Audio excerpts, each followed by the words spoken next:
I'm going to preview the number 23 Baylor versus number 18 TCU Women's volleyball game, which will be played on October 25th at 5 p.m. Central Time on ESPN Plus. There will be live stats as well. Yeah, it's a quick turnaround, so that's why I try to get this out early as possible here. And Baylor's coming off a 3-1 win against Houston. They lost the first set, but they won the other last 3 sets played. Yeah, that fourth set got a little dicey, to say the least. I mean, 24-19 to 24-23, but then the service error by Houston, and Baylor wins the match. And it could have been like a bonus volleyball situation where it was 24-24, then the first one to 26, then the first one to 27, if it's like back and forth. But you get the whole point. So Baylor is now 12-6 on the year, 4-3 in the Big 12. Well, TCU actually did not play a single game yesterday. So their last game was literally last Saturday against Cincinnati, and they won 3-1. And the prior match was on the road at Texas Tech. That was a 3-0 win. And prior to that was a 3-2 win against number 23 BYU. So I'm just making that point right there. And this is a huge match because this has top 16 implications for both teams. Now, I think there's still a shot for Baylor, but they have to win either this game or the Kansas game. That's the only 2 ranked games left. The rest are unranked currently. I mean, I'm just telling the truth, and I do not know the injury stats for TCU, but I do know that Kendall Murphy actually played for Baylor last match, so it's good to have her back. I mean, in the lineup yesterday. And I would put like the stats for TCU volleyball in the description below as well as the roster, because y'all can't memorize all this stuff and I'm going to say here. And this way you could look with me too. And I apologize for looking down because I cannot memorize all this stuff either. I can't. And this is like I said, a huge match for top 16 implications, but it is also for Big 12 standings implications as well. I mean, it's just telling the truth. Okay, the first player y'all need to keep an eye on, this is in the numerical order, by the way, is Alice Volpe, Volpe, apologize if I butchered that, 5'6" defensive specialist / libero. 1 kill on 7 attempts with 30 assists, 3 service aces, 10 service errors, 15 receiving errors, which is the second most on the team, by the way, 153 digs. And that's it. Now, Alexis Roberson, number 1,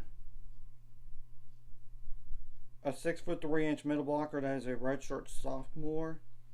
75 kills on 181 attempts with 23 attacking errors, 6 assists, 21 digs, 47 blocks, 4 of those solo and 3 blocking errors. And I'm not going to mention this following player in numerical order. So the next player really is Sarah Sylvester, number 4. A 6'3" middle blocker that is a junior.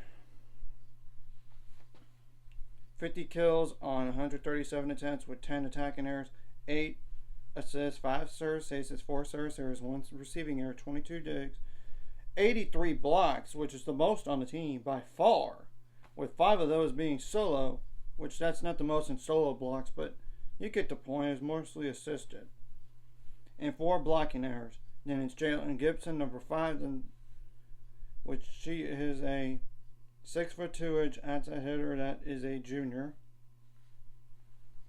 223 kills on 561 attempts with 77 attacking errors, 21 assists, 15 service aces, 25 service errors, 11 receiving errors, 185 digs, 37 blocks, 3 of those solo, and 3 blocking errors. Okay, then it's Becca Kelly, number 11. A 6'3" outside hitter that is a redshirt freshman.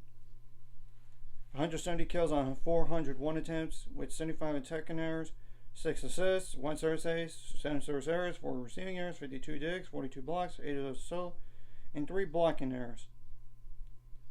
Then it's Lily Nicholson, number 12. A 5'11" setter that is a sophomore. 28 kills on 101 attempts with 15 attacking errors, 739 assists, which is the most on the team by far. And way, 6 service aces, 13 service errors, 1 receiving error, 180 digs, 18 blocks, 1 of those solo, and 11 blocking errors. So she has a lot of those, which is the most on the team, by the way. Okay, really, I'm not going to go over. Might as well just go over Jalen Clark, number 16, in case she does play. I don't think she will, but it's only because of 33 sets. A 5'7" defensive specialist / libero that is a sophomore. 1 service ace, 2 service errors, 3 receiving errors, 16 digs. That's it. Okay, definitely from there. It's Melanie Parra, the transfer from Texas. Like, she was there last year, I know, but a 5'11" outside her that is a senior, and this is literally the last time you're going to have to play against her, which thank goodness for that. If 354 kills, which is most on the team, on 900 attempts, which is the most on the team by far. I mean, almost 500 500 attempts in difference, and 98 attacking errors, which is the most on the team, obviously. 14 assists, 31 service aces, 48 service errors, 14 receiving errors, 152 digs, 44 blocks, 6 of those are solo. Might as well go over like Riley Weigelt, Weigelt. Apologize if I butchered that. Number 33, 5'9" defensive specialist / libero, that is a junior. No kills on 1 attempt with 7 assists, 4 service aces, 6 service errors, 4 receiving errors, 25 digs. That's it. And the last name you should sound familiar because her sister was actually at Baylor, and that's Cecily Bramschreiber. Number 35, a 5'9" defensive specialist / libero, that is a senior. No kills on 2 attempts with 29 assists, 17 service aces, 15 service errors, 21 digs, 21 receiving errors, 180 digs. That's all you need to know. Obviously, what you did wrong last match, you got correct for this one. And what you did right last match, bring you this one. That's just Captain Obvious, I know. We need to make Melanie Parra as inefficient as possible. I mean, that's the thing. I know she's going to get hers, but limit her. I mean, if you can.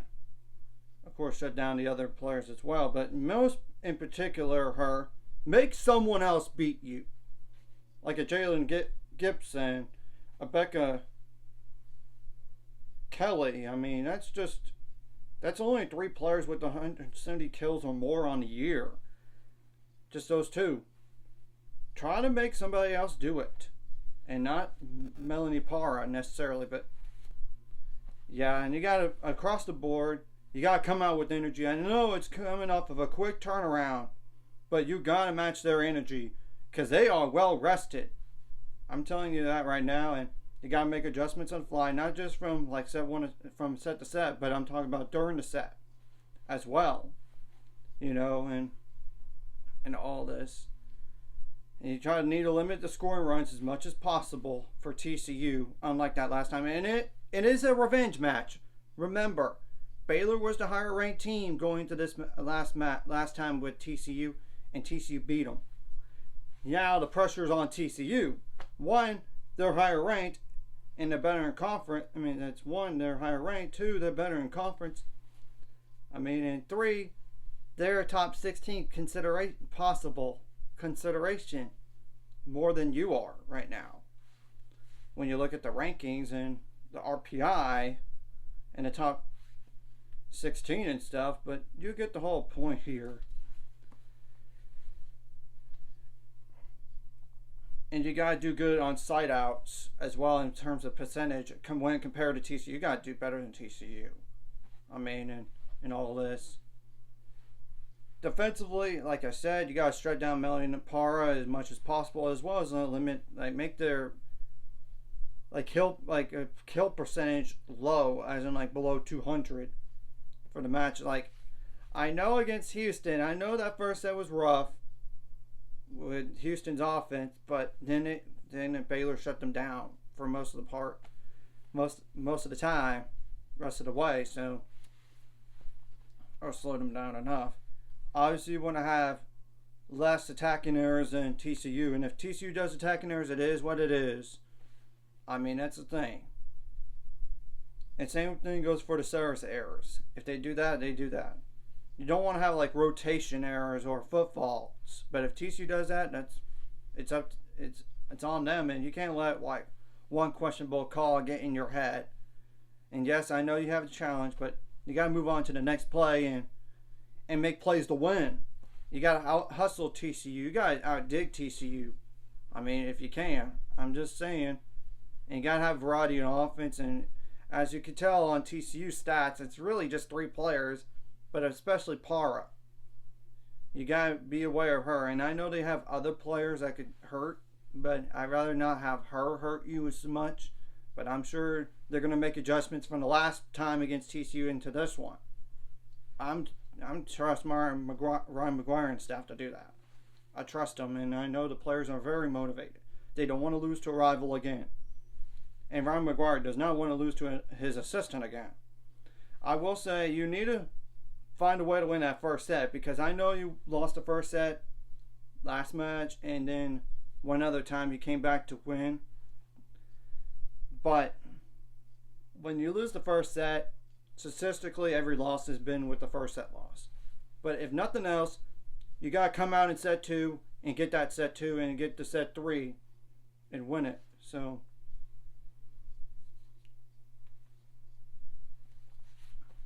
I'm just telling the truth. And you got to have scoring runs when compared to TCU. You got to serve the ball tough and make it not so easy for TCU to get kills. Obviously, you need to have your blocking step up, which it did last match against Houston. That's a good thing. You need to bring that blocking into this one. Obviously, you might have to adjust your blocking a little bit if the ball goes out of bounds on their side of the net. You don't want to have like overpasses or free balls as much as possible, but if TCU does it, you got to take advantage of it and win those long rallies, because that sometimes makes a difference in the match, especially if it's close. I mean, that's the thing. And if you could tell where TCU is going to go off, I mean, try make it difficult for TCU to say, oh, if you block him so much, it's like, oh, we're going to have to hit the ball harder, and then you don't touch it and it goes out of bounds. That gets into their head. I mean, that's the thing. And you don't want to have like net violations either, like touching the net, and you got to win those jostling situations. And of course, I know the setter could do a kill too, but you got to do that sometimes, and just don't be so predictable with that either. But just try to make it difficult for TCU to know where we're going as much as possible in this match. And you got to be fired up. It's time to protect home floor, because this is a legit shot to get back into like a bit closer to the top of the standings. I'm not saying outright win the conference, but you need to find a way to try to get out of that middle of the pack if you can. So I'm just saying, and all this, because right now you would be like TCU's 3rd in conference, but Utah beat them, and they have yet to play one match. I mean, Big 12 match up to this point, apparently. So right now you would be 1, 2, 3, 4, 5, 6 in conference, and that's all the teams ahead of them are ranked, by the way. So, yeah. You need to find a way to win this match just to get closer to at least tie for 4th, unless BYU and Utah lose more than conference matches and you down the stretch. Then you could be potentially up to 4th in conference. I mean, or after this, maybe if Utah loses enough and TCU loses enough, you could be up to 3rd down the line. But that's just besides the point here. You need to focus for this match, and now you got over that trap match against Houston. You got to take all the frustration from the last few times against TCU and pour it on them, and don't be intimidated by them. I mean, that's the thing, and show them who's boss. I mean, that's just telling the truth. And this is a sneaky good TCU team that could potentially be a top 16 if they win enough. That's the thing.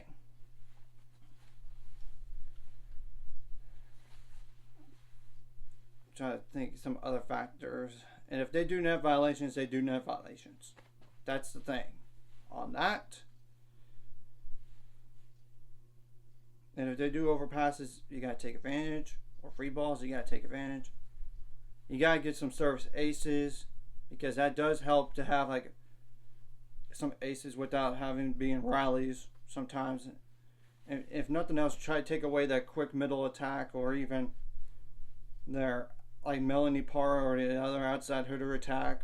But you get the whole point on that situation, because you know when you serve tough, it makes it harder for them to be in system, and you try to be in system as well as much as you can. So, and if I'm gonna like try, I'm not saying limit the service errors on Baylor's end, but if you're gonna get a service error, it needs to be longer instead of hit the net, in my opinion, or just a little bit wide when compared to like just hitting the ball to the net. So let's go out there, give our best shot, and see what happens. Because we have literally no pressure. We should be ranked no matter what going to next week. But if we win this match, then we're back in the top 20. I would dare to say. Baylor would be back in the top 20. So anyways, if you like this content, hit the like and subscribe button. See you guys later on the road to 7 subscribers. Of course, ultimate goal is 1,000 more. Somebody might have to, of course, like a video, comment video. It really helps YouTube algorithm so more people can see it. Sharing the video does help as well, so more people can watch. And if you're watching and not subscribed, hit subscribe button for the notification bell as well. And it also kind of depends on other results in order to be top 20 as well. But you get the point here. Move up in the rankings too. But at the very end of the day, the last poll is what matters most, and you need to find a way to win this match just to move yourself up in the standings if you can, and like down the line, like with the win like this. That way it sends TCU down a spot.